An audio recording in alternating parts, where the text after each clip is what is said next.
Mortified is a project that has become a cultural phenomenon. It's a series of stage shows starring everyday people, sharing journal entries, love letters, and poetry, all in front of total strangers. It's a voyeuristic experience that is equally hilarious and therapeutic. I had a chance to talk to Mortified founder Dave Nadelberg.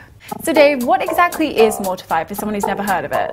Mortified is a project that combines storytelling with people getting up on stage reading their old childhood journals, diary, love letters, lyrics, sometimes even showing home movies.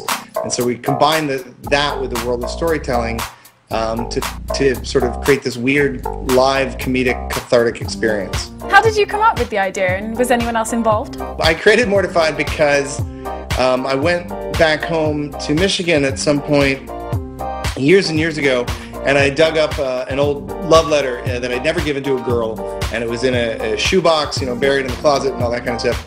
And I just started reading it. Hello, Leslie. How's your day today? Mine's quite well, I must admit. I do hope that yours is a good one, because what you're about to read may or may not add an extra color to the rainbow. I thought it was fascinating how idiotic I seemed then, but also I was just so desperately trying so hard to impress this girl who'd never spoken to me before.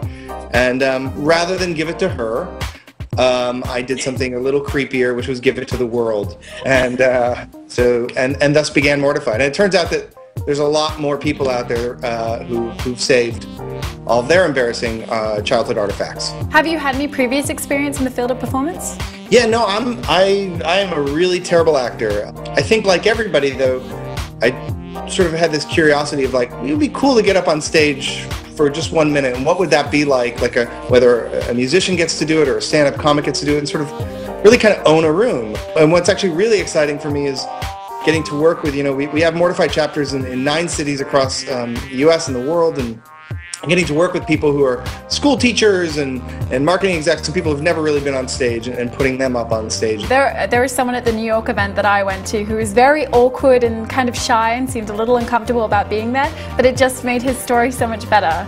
Oh yeah. Well, we sort of specialize in that person. It's really great because we get to meet this sort of cross-section of America and find out, as diverse as we all are, we're kind of all the same.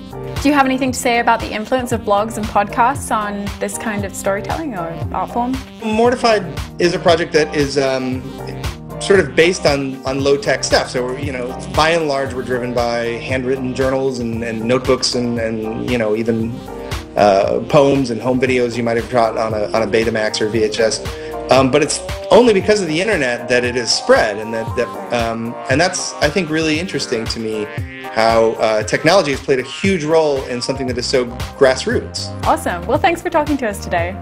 Thanks, Molly. Mortified is more than just a series of live events. There are 2 Mortified books featuring some of the best content to come out of the project: Real Words, Real People, Real Pathetic, and Love is a Battlefield. And there's also an active web community at getmortified.com, which is where you can also find upcoming events in your area. So why not take a look at the back of your closet or under your bed and dig out those painfully embarrassing antique teenage artifacts and laugh at yourself. Or better yet, let others laugh with you.